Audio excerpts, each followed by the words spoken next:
ValveTime.net. Hi, and welcome to another ValveTime review. We're lucky enough to have had the opportunity to revisit one of the most well-established and popular Half-Life 2 mods, Minerva Metastasis. Back in 2007, a modder by the name of Adam Foster began releasing a series of single-player maps as part of an ongoing mod series he dubbed Minerva. While Foster had plans for multiple connected episodes in the Minerva series, only one of them was ever completed. The finished version of Minerva Metastasis was released as a Half-Life 2 Episode 1 mod on October 4th, 2007, and received enormous amounts of critical praise from the gaming community. As a result of this acclaim, Valve themselves soon got involved, eventually hiring Foster in mid-2008 to begin work as a designer on the Half-Life and Portal series of games. So why are we talking about a 6-year-old mod? Well, as many of you probably already know from our recent ValveTime Spotlight video about Minerva Metastasis, the game has recently received a full Steam re-release after Adam was encouraged by his fellow Valve employees to do so. The updated version, dubbed personally by Adam as the Super Fancy Director's Cut Edition, boasts a multitude of bug fixes, visual improvements, improved puzzles, and subtle gameplay modifications. But can this updated re-release of a classic mod still hold its own in the modern space of the year 2013? Let's find out. Gameplay. As a standard Half-Life 2 Episode 1 mod with little to no original assets, the gameplay offers minimal changes in comparison to the original game, and while Minerva Metastasis doesn't necessarily do anything that could be considered new or truly original, Foster has managed to use a considerable number of Valve's single-player game design practices to work in his favor. The mod shines brightest in regards to the brilliant level design, which is rather reminiscent of the original game, featuring mostly linear and well-crafted set pieces. The weapon roster is nearly identical to Half-Life 2, featuring a variety of the weapons from the main game, which are all unlocked in a controlled order so as to pace the experience and balance the difficulty level accordingly. The complex level design and pacing makes you almost forget that the mod isn't official, as Foster has managed to use many of the best-known elements of Half-Life 2 Episode 1 and translate them into a brand new experience. The level design is one big love letter to the Half-Life series, mimicking the familiar controlled linear style that we've all known and enjoyed for many years. Brief puzzle and exploration sequences are abundant throughout, many of which allow the gameplay to take a step away from Half-Life by offering larger environments which are occasionally filled with multiple routes to a main objective. However, buttons and doors constitute one of the main design flaws in Minerva Metastasis, as the player is repeatedly tasked with moving through a large, detailed environment in search of a button in order to open a singular door back at the start of the area. This turns memorizing the layout of locations into a priority, as backtracking to a specific door in a large dark environment is an all too frequent nightmare. Although the game has mostly solid flow, the aforementioned locked doors will do everything they can to hinder your experience. While most of the relevant buttons feature security cameras showing the location of the door, they never provide a clear enough indication of how to return to these locations.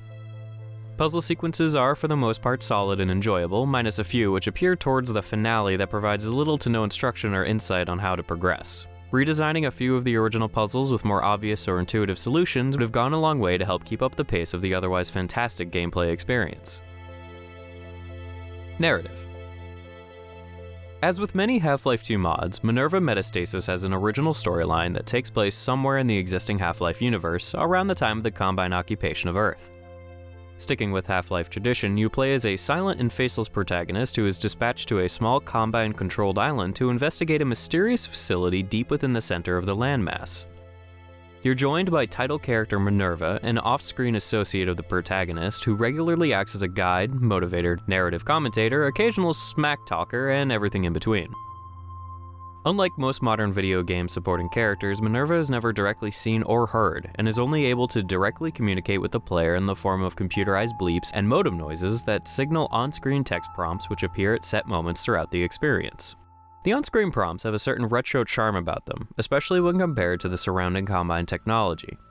Long paragraphs of written exposition can usually become a hindrance to the game's pacing and flow, as stopping to read a large amount of orange text during or after an exciting action set piece can bring the experience to a grinding halt.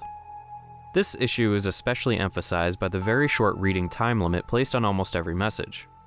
Providing the main narrative in this manner is definitely an interesting technique which keeps within the technological themes at play, but we feel that some accompanying vocal dialogue would have done well to prevent drawn-out periods of standing idle to read. This problem may have also been solved by focusing on shorter, more condensed, and more frequent blocks of text as opposed to multiple long messages.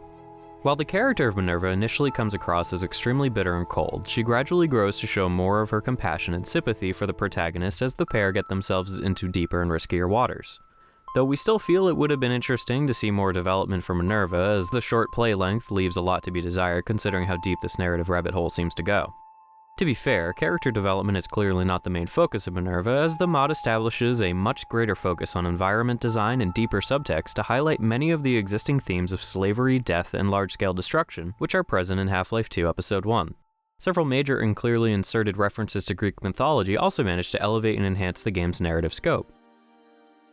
An average playthrough should last around 2 hours for the average first-person shooter player, making Metastasis far from the longest Half-Life mod ever created.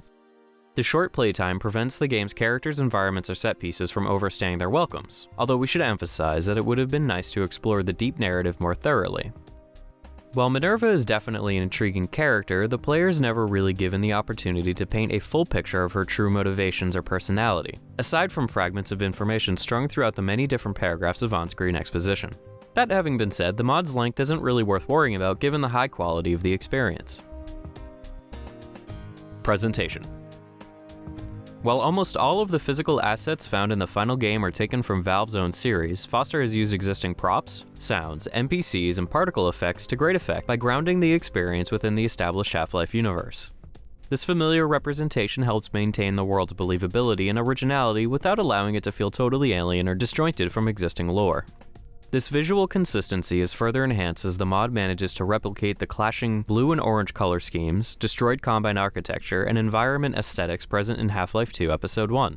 While Foster has directly replicated the Combine aesthetic to an impressive degree, he has managed to design certain aesthetic themes which become more poignant and interesting as the player journeys deeper, even going so far as to pay homage to Half-Life 2's ending in the later sequences.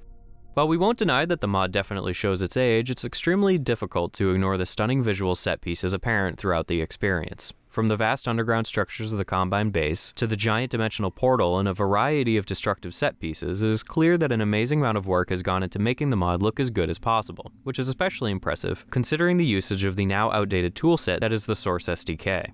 Be sure to look out for some incredibly impressive visual themes and particle effects in the final few sequences, as those touches really helped thoroughly boost our enjoyment of the final moments. The use of audio is another area in which Minerva pays homage to the Half-Life series, as the majority of sound effects and musical compositions are taken directly from the official game series. That said, the game also includes 4 totally original music tracks which play at memorable moments, all of which are brilliantly matched to appropriately reflect the narrative circumstances, environments, and themes. While we absolutely love the 4 original tracks, we feel as if the mod would have really benefited from a larger focus on new music, since the newer pieces really help to provide the mod and locations with their own distinctive identities separate from the existing Half-Life 2 tracks also present.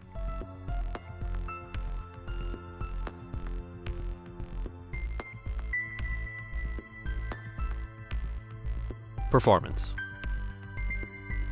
Somehow, Adam Foster has managed to control some form of ancient witchcraft in order to create a variety of extremely large and technically complex environments with absolutely no hits to performance or load times. As usual, we played Minerva on a selection of high and medium range gaming computers, and we experienced frame rates and load times akin to those found in Half-Life 2 Episode 1, which is mighty impressive given the extreme size and quality of the locations. The mod includes around 5 maps spanned across the 2-hour campaign, so you can imagine how rare it is to see a loading screen. While there is little else to say about the excellent performance of the mod, we should stress a minor irritating bug we encountered multiple times. Should a player progress faster than a level design accommodates for, multiple different messages from Minerva will appear and overlap without removing the previous one, causing both to become illegible for a period of time.